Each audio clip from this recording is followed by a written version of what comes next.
Welcome to my YouTube channel ఎగ్నా educational zone. AP ఉద్యోగ పెన్షనర్లు పాత మరియు కొత్త పన్ను విధానాలలో ఏది మంచిదో తెలుసుకోండి చిటికెలో. July 31 dead line. ఆ వివరాలు ఏంటో ఒకసారి ఈ వీడియోలో చూసేద్దాం. చూసే ముందుగా ఫ్రెండ్స్ ఎవరైనా ఇంకా మన ఛానల్ని సబ్స్క్రైబ్ చేసుకోకపోతే వెంటనే సబ్స్క్రైబ్ చేసుకోండి. అదేవిధంగా వీడియో మీకు నచ్చినట్లయితే ఒక లైక్ చేసి మన మిత్రులందరికీ షేర్ చేస్తారని ఆశిస్తూ ఇక విషయానికి వచ్చినట్లయితే జూలై 31 తర్వాత 5,000 రూపాయల ఫైన్. ఐటీఆర్ ఫైల్ చేసేందుకు గడువు ఈ నెల 31తో ముగియనుంది. నిబంధనల ప్రకారము డిసెంబర్ 31 వరకు ఐటీఆర్ ఫైల్ చేసుకునే అవకాశం ఉన్నా ఉచితంగా చేసుకునేందుకు మాత్రం ఈ నెల 31 వరకే గడువు ఉంది. వార్షిక ఆదాయం 5 లక్షల కంటే ఎక్కువ ఉన్నవారు జూలై 31 తర్వాత రిటర్న్స్ ఫైల్ చేస్తే 5,000 రూపాయల జరిమానా చెల్లించాల్సి ఉంటుంది. వార్షిక ఆదాయం 5 లక్షలు లేదా అంతకంటే తక్కువ ఉన్నవారు 1,000 రూపాయలు పన్ను కట్టాలి. అలాగే పన్ను మొత్తం వడ్డీపై కూడా చెల్లించాల్సి ఉంటుంది. ఇక ఆదాయ పన్ను రిటర్న్స్ ఫైల్ చేసేందుకు ఇంకో 10 రోజులు మాత్రమే సమయం ఉంది. జూలై 31తో ఈ గడువు ముగుస్తుంది. ఇప్పటికే లక్షల మంది రిటర్న్స్ దాఖలు చేశారు. ఇంకా కొంతమంది కొత్త పన్ను విధానము పాత పన్ను విధానంలో ఏది ఎంచుకుంటే ఎక్కువ ప్రయోజనం ఉంటుందనే సందేహంలో ఉన్నారు. గతేడాది నుంచి కొత్త పన్ను విధానం డిఫాల్ట్గా మారింది. అయినప్పటికీ తమకు అనువైన పన్ను విధానం ఎంచుకునే వెసులుబాటు ఉంది.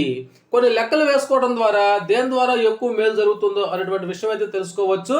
సరైన పన్ను విధానం తెలుసుకునే ముందు కొన్ని విషయాలను మనం పరిశీలించుకోవాలి.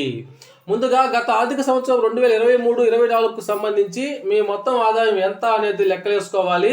శాలరీ ఆదాయము, ప్రయోజనాలు, వడ్డీలు, డివిడెండ్లు, ఇతర ఆదాయాలు లెక్కించాలి. ఇందులో నుంచి పన్ను మినహాయింపులు తీసివేశాక పన్ను వర్తించే ఆదాయం వర్తిస్తుంది. కొత్త పన్ను విధానం ఎంచుకుంటే 7 లక్షల వరకు సెక్షన్ 87A ద్వారా రిబేట్ వస్తుంది.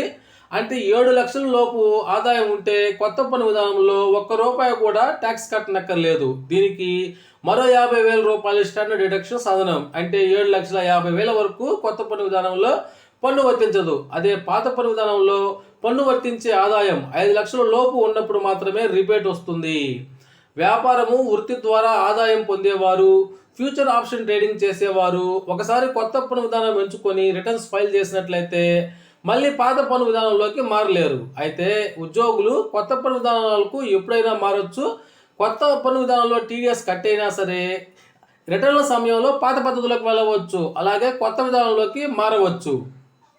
ఇక పాత పన్ను విధానంలో section 80C, section 80D, section 80E home loan వడ్డీ, హౌస్ రెంట్ అలవెన్స్ల వంటివి క్లెయిమ్ చేసుకోవచ్చు. వీటికి సంబంధించి పెట్టుబడులు ఉన్నవారు పాత పన్ను విధానం ఎంచుకోవడం బెటర్. అదేవిధంగా ఈ ఫైలింగ్ పోర్టల్లో క్యాలిక్యులేటర్ అనేటువంటిది అందుబాటులో ఉంటుంది. ఆ క్యాలిక్యులేటర్ ద్వారా ఏ పన్ను విధానం మేలు అనేటువంటి విషయాన్ని అయితే మనం తెలుసుకోవచ్చును. ఓకే ఫ్రెండ్స్, ఇది సమాచారం. ఈ సమాచారం మీకు నచ్చినట్లయితే ఒక లైక్ చేయండి. Thank you for watching my videos.